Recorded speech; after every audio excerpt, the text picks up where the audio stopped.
بسم الله الرحمن الرحيم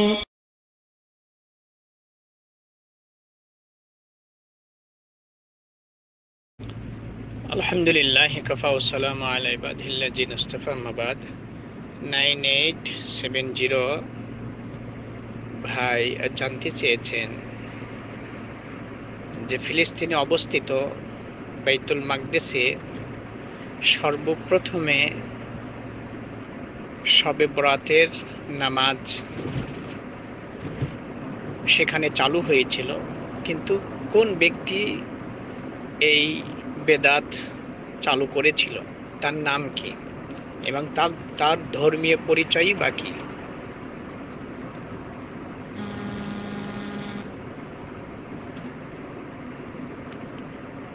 অশ্বাউ হিজরির ৫ম শতাব্দীতে ৪৫০ দিকে মসজিদুল আকসাতে ইবনু আবুল হামরা নামে এক ব্যক্তি, যার কণ্ঠস্বর খুব চমৎকার ছিল, সুন্দর কণ্ঠে কুরআন তেলাওয়াত করতে পারতেন। এই ইবনু আবুল হামরা এই ব্যক্তি তিনি কুরআন তেলাওয়াত করলেন। শবে বরাতের রাত্রে একা একা মসজিদে দাঁড়িয়ে কুরআন তেলাওয়াত করতে শুরু করলেন।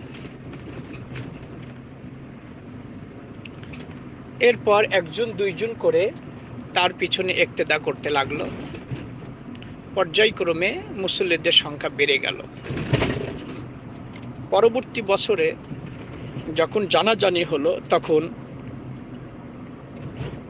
এই সংখ্যা ক্রমান্বয়ে বৃদ্ধি পেতে লাগলো এবং এই ইবনু আবুল হামরা নামে ব্যক্তি সাধারণ জনগণকে তিনি বুঝাইলেন যে এই রাত্রে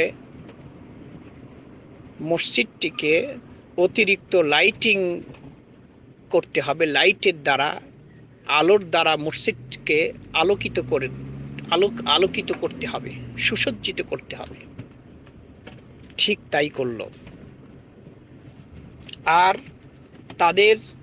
তার অনুসরণেই আমরা দেখেছি যে আমাদের সমাজের মসজিদগুলো শবে বরাতের রাত্রে পরিষ্কার করা হয়, সাফাই করা হয়, কোনো কিছু নষ্ট হয়ে গেলে সেটাকে সুন্দর করা হয়, যেটা শবে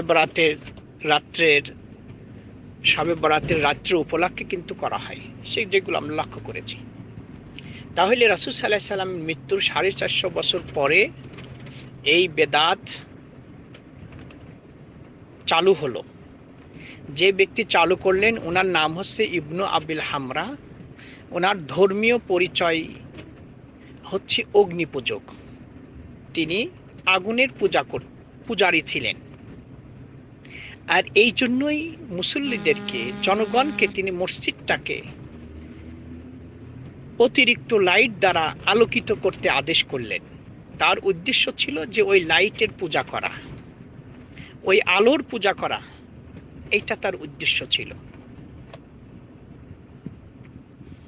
সেখান থেকেই এই বেদাতের প্রবর্তন হয়েছে।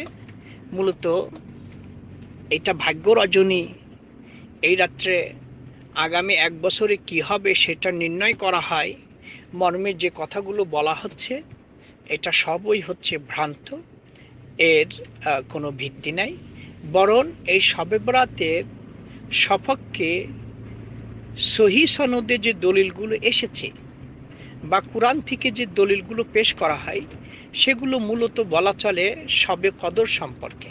ইন্না আনসালনাহু ফি লাইলাতিন মুবারাকাহ, আমি বরকতপূর্ণ রাত্রে এটা অবতীর্ণ করেছি। এখানে বরকতপূর্ণ রাত বলতে লাইলাতুল কদর, যেটা রমজানের শেষের দশকের যে কোনো বেজোর রাত্রকে বলা হচ্ছে। কিন্তু আজকে এটা শবে বরাত হিসাবে চালিয়ে দেওয়া হচ্ছে। আবার বলা হচ্ছে যে এইটা 1 বছরের ভাগ্য নির্ণয় করা হয়, অথচ হাদিসে এসেছে লাইলাতুল কদরে এই রাত্রে আল্লাহ রাব্বুল আলামিন 1 বছরে বান্দার কি হবে সেটা আল্লাহ রাব্বুল আলামিন লৌহে মাহফুজ থেকে এইটা নির্ধারিত হয়েই আছে। সেটা আল্লাহ রাব্বুল আলামিন দুনিয়াতে এই ভাগ্যটা নির্ণয় করে আল্লাহ রাব্বুল আলামিন এটা পাঠিয়ে দেন। কিন্তু সেটা লাইলাতুল কদরে, লাইলাতুল বরাতে নয়, শবে বরাতে নয়। সুতরাং এই ব্যক্তি ছিল, এর ধর্মীয় স্ট্যাটাস হচ্ছে সে অগ্নিপূজক। তাই শবে বরাত তথা লাইলাতুল বরাত বলতে যে ইবাদত আমরা করে থাকি সেইটা মূলত রাসূল সাল্লাল্লাহু আলাইহি সাল্লাম এবং সাহাবা আজমাইন কেরামের সুন্নত নয়। আল্লাহ রাব্বুল আলামিন আমাদের সকলকে যাবতীয় বেদাতি কার্যাবলী থেকে বিরত থাকার তৌফিক দান